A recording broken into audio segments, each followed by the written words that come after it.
Morning students.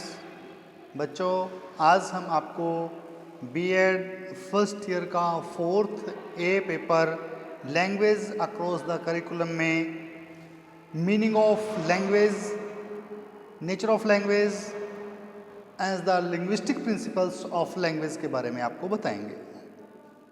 क्योंकि भाषा मानव जीवन के लिए एक वरदान है, अतः विभिन्न विषयों का ज्ञान प्राप्त करने के लिए भाषा का ज्ञान होना अति आवश्यक है। क्योंकि जब तक भाषा का ज्ञान नहीं होगा तब तक किसी भी अन्य विषय का ज्ञान प्राप्त नहीं किया जा सकता, क्योंकि जो अन्य विषय होंगे वो भी किसी न किसी भाषा में ही होंगे। तो जितनी भी हमारी अभिरुचियां हैं, जितनी हमारी इच्छाएं हैं, जो अभिवृत्तियां हैं, जितनी भी हमारे अंदर इच्छाएं पैदा होती हैं, उसको शांत करने के लिए, उस जिज्ञासा को शांत करने के लिए, उस इच्छा की पूर्ति करने के लिए भाषा में विभिन्न प्रकार की, चाहे कोई कहानी है, चाहे कोई निबंध है, चाहे कोई लेख है, उन सब को पढ़कर, उन सब को सुनकर हम आत्मसंतुष्टि ग्रहण करते हैं। इस प्रकार से भाषा हमारी संस्कृति, हमारे ज्ञान, बौद्धिक क्षमता, इन सब का विकास करती है। क्योंकि भाषा ही ज्ञान को सुदृढ़ बनाती है। समाज और उसकी संस्कृति का विकास भाषा के माध्यम से ही संभव है। यदि भाषा नहीं होगी तो कोई भी समाज अपनी संस्कृति को अधिक समय तक जीवित नहीं रख पाएगा। भाषा की महिमा बड़े बड़े समाज सुधारकों ने, संत विचारकों ने अपने अपने तरीके से दी है, अपने अपने तरीके से की है। उनके विचारों से अवगत, उन्होंने अपने विचारों से भाषा को परिभाषित करने की कोशिश की है, का प्रयास किया है। इस प्रकार से भाषा केवल मनुष्य ही नहीं, अन्य पशु पक्षी भी बोलते हैं। क्योंकि यदि हम बिल्कुल शॉर्ट फॉर्म में देखते हैं, ध्वन्यात्मक चिन्हों को भाषा कहते हैं, लेकिन ये इसकी पूर्ण परिभाषा नहीं है। क्योंकि वो ध्वनि चिन्ह जब तक सार्थक नहीं होंगे, वो ध्वनि चिन्ह जब तक किसी अर्थ को प्रकट नहीं करेंगे, तब तक उनकी कोई वैल्यू नहीं है, कोई उनका अर्थ नहीं है। वैसे तो इसकी परिभाषाएं या इसका रूप बड़ा असीम है, बहुत विस्तृत है, संपूर्ण जगत इसमें समाहित हो जाता है। बहती हुई हवा की सरसराहट है, चाहे नदी के बहते पानी की कलकल ध्वनि है, चाहे बादलों की गड़गड़ाहट है, चाहे बगीचे में फूल खिले हुए फूलों की मुस्कान और सुगंध है, चाहे वो अबोध शिक्षा की तुतलाहट में भाषा बिना किसी ध्वनि के भी सब कुछ कहने की सामर्थ्य रखती है। लेकिन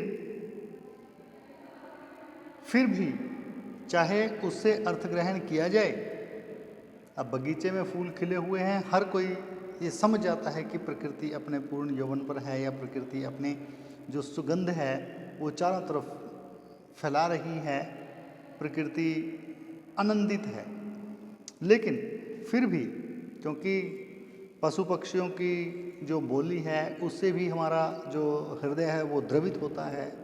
किसी पक्षी की आवाज़ कितनी मधुर लगती है, उस पर जो मौसम का प्रभाव अधिक देखने को मिलता है, किस कर्कश वाणी है, किसी की मीठी वाणी है जो हमारे कानों को आनंदित करती है, किसी पक्षी की वाणी हमारे कानों को अच्छी नहीं लगती है। उस प्रकार से जो पेड़ पौधों की शाखाएं हैं, उन शाखाओं की जो खनखनाहट है, वो पत्तों की जो भाषा है, वो भी बहुत कुछ कह जाती है। लेकिन फिर भी यदि सार्थकता की दृष्टि से देखा जाए तो भाषा की पूर्ण इकाई के रूप में सबसे पहले वर्ण है, फिर अक्षर आते हैं, वर्ण या अक्षर के बाद शब्द बनते हैं, शब्दों से वाक्य का निर्माण होता है। वर्णों से शब्द, शब्दों से वाक्य। और जब वाक्य बनते हैं तो वो भाषा की पूर्ण इकाई कही जाती है, क्योंकि शब्द ही वाक्य में प्रयोग होने के बाद पद बन जाते हैं। तो इस दृष्टि से अगर देखा जाए, क्योंकि जो भावाभिव्यक्ति है वो वर्बल, नॉन वर्बल, यानी जो शाब्दिक और अशाब्दिक दोनों ही रूप से सहारा लिया जाता है, इस प्रकार से भी भाषा के दो रूप बनते हैं, शाब्दिक और अशाब्दिक। यानी शाब्दिक भाषा वो है, वर्बल वो है जिसे हम शब्दों के द्वारा व्यक्त करते हैं, और अशाब्दिक भाषा वो है जिसे शब्दों के द्वारा व्यक्त ना करके केवल एक इशारा किया जाता है, केवल एक इस प्रकार का व्यवहार किया जाता है। यानी एक ऐसा जो अशाब्दिक भाषा है वो ऐसा एक अभिन्न अंग है जिसके बिना हम संसार में किसी भी जो व्यवहार की कोई कल्पना भी नहीं कर सकते। वैज्ञानिकों के अनुसार शारीरिक और मानसिक रचना इस प्रकार की है कि विभिन्न प्रकार की ध्वनियाँ उत्पन्न करने में भी समर्थ हैं। उनकी वाक इंद्रियाँ अन्य प्राणियों से भिन्न हैं। इस प्रकार से जो बाह्य वातावरण है और परिस्थितियों की जो उत्तेजना है, उससे भी जो विभिन्न वस्तुओं के लिए प्रतीकात्मक जो शब्द हैं वो उत्पन्न होते हैं। इस प्रकार से शाब्दिक और अशाब्दिक दो रूप भाषा के, वैसे जो दो रूप अभिव्यक्त और ग्राह्य की दृष्टि से जो माने हैं उन्हें हम मौखिक और लिखित रूप मानते हैं, लेकिन जहाँ मौखिक ध्वनियों की बात आती है वहाँ पे हम शाब्दिक और अशाब्दिक दो रूप रखते हैं। विभिन्न विद्वानों ने अपने अपने तरीके से भाषा को परिभाषित किया है, लैंग्वेज को डिफाइन किया है, जिसमें हम सबसे पहले ऑक्सफोर्ड शब्दकोश को लेते हैं। ऑक्सफोर्ड शब्दकोश में, विश्वकोश में भाषा को परिभाषित करते हुए कहा गया है कि भाषा उच्चारण अवयवों में उच्चरित यादृच्छिक ध्वनि प्रतीकों की वो व्यवस्था है जिसके द्वारा मनुष्य आपस में संपर्क करता है, अपने भावों का आदान प्रदान करता है। उसी प्रकार से स्वीट महोदय ने भी भाषा की परिभाषा देते हुए कहा है कि ध्वनियों द्वारा विचारों की अभिव्यक्ति ही भाषा है। पतंजलि मुनि जी के अनुसार भाषा वो व्यवहार है जिसमें हम वर्णात्मक अथवा व्यक्त शब्दों के द्वारा अपने विचारों को प्रकट करते हैं। बाबूराम सक्सेना जी भाषा को परिभाषित करते हुए लिखते हैं, जिन ध्वनि चिन्हों के द्वारा मनुष्य आपस में विचारों का विनिमय करता है, विचारों का आदान प्रदान करता है, उसको समष्टि रूप में भाषा कहते हैं, उसको समग्र रूप से भाषा कहते हैं। उपयुक्त परिभाषाओं और भी अन्य बहुत से विद्वानों ने भाषा को परिभाषित किया है। फिर भी उपयुक्त परिभाषाओं से भाषा का अर्थ स्पष्ट हो जाता है कि भाषा ध्वनियों का एक ऐसा समूह है जिसके उच्चारण अथवा लिपिबद्ध रूप, वही मौखिक और लिखित, जिसका उच्चारण और लिपिबद्ध रूप द्वारा मनुष्य अपने भावों या विचारों को प्रकट कर सकता है और दूसरे के भावों व विचारों को ग्रहण करता है। अर्थात भाषा ध्वनि का एक ऐसा समूह है जिसे बोलकर अथवा लिखकर मनुष्य एक दूसरे के साथ अपने भावों या अपने विचारों का आदान प्रदान करते हैं। कि अब हम ये भाषा के अर्थ की बात है कि भाषा है क्या, अब हम भाषा की प्रकृति की बात करते हैं, नेचर ऑफ लैंग्वेज। यानी भाषा की परिभाषा और स्वरूप का ज्ञान प्रदान करने के बाद, ज्ञान प्राप्त करने के बाद भाषा की मूल प्रकृति के विषय में जानना हमारे लिए आवश्यक हो जाता है कि भाषा की मूल प्रकृति क्या है, क्योंकि इस पर विचार करने के लिए कुछ भाषा वैज्ञानिकों ने पर्याप्त रूप से चिंतन किया है। इस चिंतन मनन के परिणाम स्वरूप ही हमारे सामने ऐसे जो नेचर है, ऐसी जो प्रकृति है वो प्रकट होती है। यहाँ हम कुछ बिंदुओं की सहायता से उसे स्पष्ट करेंगे। भाषा वाक प्रधान है। Language is an all means. वाक प्रधानता से भाव है क्योंकि भाषा की जो मूल प्रकृति है वो मौखिक होती है। जब तक भाषा मौखिक नहीं होगी तब तक उसका लिखित रूप भी नहीं हो सकता, क्योंकि भाषा शब्द संस्कृत के भाष धातु से बना है, जिसका अर्थ होता है बोलना। अर्थात जो बोली जाती है उसे हम भाषा कहते हैं, या वास्तव में भाषा मनुष्य की जो ध्वनि अवयव हैं उससे निःसृत एक ध्वनि समूह है। जो भी ध्वनि अवयव हैं, ध्वनि अवयव से भाव चाहे वो हमारा कंठ है, तालु है, मूर्धा है, दंत हैं, ओष्ठ हैं, या और अन्य वतर्ष हैं, मूल्य हैं, चाहे किसी भी प्रकार की हैं, जो भी हमारे मुख्य अवयव हैं उनसे जो भाषा निःसृत होती है, जो उद्गम होता है, जहाँ से उसका स्पर्श होता है, वहाँ से उसको हम भाषा कहते हैं। यानी मूल जो प्रकृति है वो भाषा की मौखिक ही है। भाषा चिन्हात्मक होती है, साइंबलिक। Language is साइंबलिक। यदि हम देखें कि भाषा का एक ऐसा सांकेतिक साधन है जिसे विचारों या भावनाओं को व्यक्त करने के लिए प्रयुक्त किया जाता है।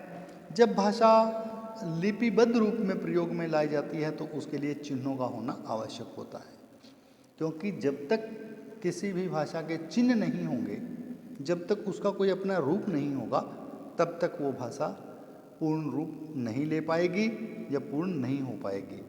क्योंकि एनसाइक्लोपीडिया ऑफ ब्रिटेनिका के अनुसार भाषा उच्चारण अवयव से उच्चरित